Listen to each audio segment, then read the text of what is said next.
ఉచిత ఇసుకని ప్రారంభించాం. మరి గత ప్రభుత్వం ఏ స్థాయికి అధ్యక్ష, వీళ్ళేదో చాలా గొప్పగా చెప్పారు అధ్యక్ష. చిన్న పిల్లలకు సంబంధించి పౌష్టికాహారాన్ని అందించే దానికోసం పెట్టి చిక్కి కోడిగుడ్లు పెడితే అధ్యక్ష 3 సంవత్సరాల పాటు వాటికి బిల్లులు చెల్లించకుండా పేమెంట్ పెండింగ్ పెట్టారు అధ్యక్ష. మేము వచ్చిన తర్వాత రిలీజ్ చేశాం అధ్యక్ష. మా నారా లోకేష్ గారు ఇన్సిస్ట్ చేశారు అధ్యక్ష. మేము ఇంకా ఏం జరుగుతోంది అని తెలుసుకునే ప్రయత్నం చేస్తూ ఉండగానే అన్నా లేదు, ఇది చాలా దారుణమైన విషయం, మీరు రిలీజ్ చేయండి, తర్వాత మీరు డిస్కషన్ చేసుకుందరు అంటే మేము రిలీజ్ చేశాం అధ్యక్ష. రోడ్ల మరమ్మతు అధ్యక్ష, మీరు చూశారు అధ్యక్ష, రాష్ట్రంలో రోడ్లు ఏ స్థితిలో ఉన్నాయి. ప్రజలు ఓట్లేసింది ఈరోజు మా మాటల మీద నమ్మకాన్ని విశ్వాన్ని ఉంచి ఒకవైపు అయితే, రెండో వైపు ఆ ప్రభుత్వం గతంలో అవలంబించినటువంటి దుర్మార్గపు నిర్లక్ష్యపు విధానాల అధ్యక్ష. రోడ్లకి మేము వచ్చిన తర్వాత అధ్యక్ష గతంలో చేసిపోయినటువంటి కాంట్రాక్టర్లు ఎవరో కూడా మాకు సంబంధం లేదు అధ్యక్ష. 1200 కోట్లను రిలీజ్ చేశాం అధ్యక్ష. ఎందుకు? వాళ్ళ బకాయిలు పెట్టిపోతే, కాంట్రాక్టర్లు పని చేయకుండా ఆగిపోతే వ్యవస్థ నడవాలి అనేటువంటి ఉద్దేశంతో వాళ్ళకి రిలీజ్ చేశాం అధ్యక్ష. 1వ తారీఖునే జీతాలు ఇస్తున్నాం అధ్యక్ష.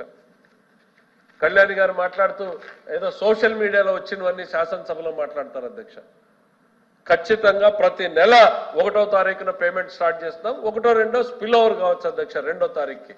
దాన్ని కూడా వీళ్ళు వెటకారం చేసేటువంటి ప్రయత్నం వస్తుందంటే మీకు మనస్సాక్షి ఎట్లా వచ్చిందంట. 10వ తారీఖు, 15వ తారీఖు, 18వ తారీఖు కూడా జీతాలు వేసినటువంటి పరిస్థితి గత ప్రభుత్వంలో ఉంది అధ్యక్ష.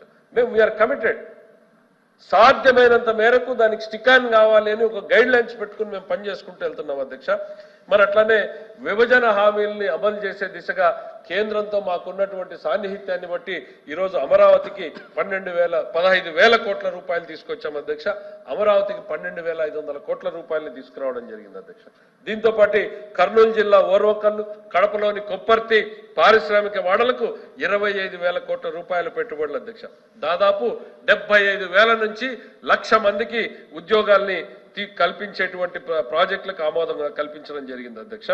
మరి 55,000 కోట్ల రూపాయల విలువైనటువంటి జాతీయ రహదారుల్ని శాంక్షన్ చేయించడం జరిగింది. ఇవన్నీ కేవలం 4 నెలల్లోనే అధ్యక్ష.